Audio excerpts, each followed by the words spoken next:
নমস্কার বন্ধুরা, তোমরা সবাই কেমন আছো? আশা করি তোমরা খুব ভালো আছো আর আমিও খুব ভালো আছি। দেখো সকাল সকাল চলে এলাম আরেকটা নতুন ব্লগ নিয়ে। অশ্মি গেছে পরীক্ষা দিতে আর আমিও সমস্ত কাজ সেরে বেরিয়ে পড়লাম অশ্মিকে আনতে। আর আজকে আমাদের এখানে ওয়েদারটা দেখো এত সুন্দর, সকাল থেকে দেখছি পুরো ফুরফুর করে হাওয়া দিচ্ছে আর মেঘলা মেঘলা ওয়েদার করে আছে। তো আমি বেরিয়ে পড়লাম অশ্মিকে আনতে।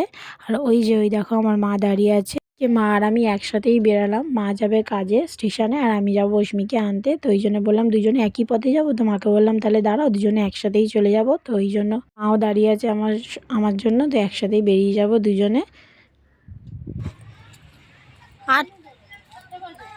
আটটাও বাজেনি এখন,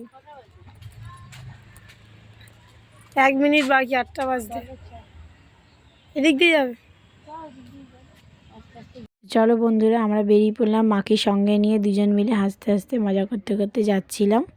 রাস্তায় যেতে যেতে বাড়ির সামনেই ছিলাম, বেশি দূর যাইনি। তো হঠাৎ একটা ফেরিওয়ালার সাথে দেখা হলো। তো মা বললো যে 2টো মাদুর লাগবে। তো মা আবার ওখান থেকে 2টো মাদুর নিল। ওগুলো আবার নিয়ে আমি বাড়িতে আবার দৌড়ে দৌড়ে রাখতে এলাম। নিয়ে নিয়েছি স্কুল থেকে। পরীক্ষা দিয়ে বেরিয়ে তো বলছে খুব ভালো পরীক্ষা হয়েছে। জানি না কী পরীক্ষা হয়েছে, ওই জানে কী পরীক্ষা হয়েছে। তো বললাম আমি আখের রস খাবো, তো আখের রস কিনে দিলাম। তো এই দেখো দাঁড়িয়ে আছি রাস্তার ধারে। অশ্মির বাবা বললো আসবে, তো ওই জন্য অশ্মির বাবার জন্য ওয়েট করছি। ওখানে দাঁড়িয়ে আছি রাস্তায়। দাঁড়া মাম্মা, কার জন্য দাঁড়িয়ে আছো তুমি এখানে?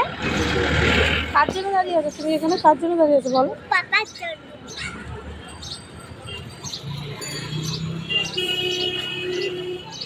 স্কুল থেকে ফিরে একটু মায়েদের ঘরে গেলাম। গিয়ে দেখছি যে বোন এখানে মায়েদের ঘরে রান্না বসিয়ে দিয়েছে। বোন রান্না করছে আর এদিকে দেখো এই স্কুল যাওয়ার জন্য রেডি।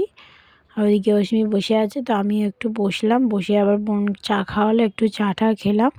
খেয়ে তারপরে বাড়ি এলাম।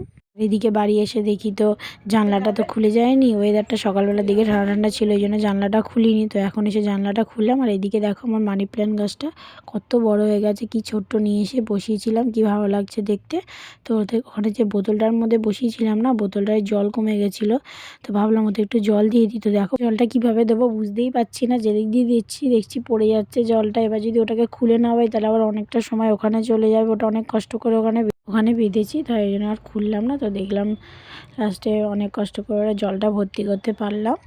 তো দেখো জলটা ভর্তি করে দিয়েছি, দিয়ে সুন্দর করে ওটাকে বসিয়ে দিলাম সেট করে। আর এদিকে দেখো বাজারে গেছিলাম, একটু বাজার থেকে মাছ নিয়ে এসে মাছটাকে ভালো করে নুন হলুদ ধুয়ে নুন হলুদ মাখিয়ে নিলাম ভাজার জন্য। আর এদিকে রান্নাটাও বসিয়ে দিলাম, কেন এমনিতেই আজকে অনেকটা বেলা হয়ে গেছে ওকে নিয়ে আসতে করতে। তো রান্নাও আমার হয়নি, রান্না পড়ে আছে। তো এদিকে রান্নাটাও বসিয়ে দিলাম ঝপঝপ করে। কি দুটো বালতি ভূত, বালতি ভূত, ডাম ডাম ডাম ডাম।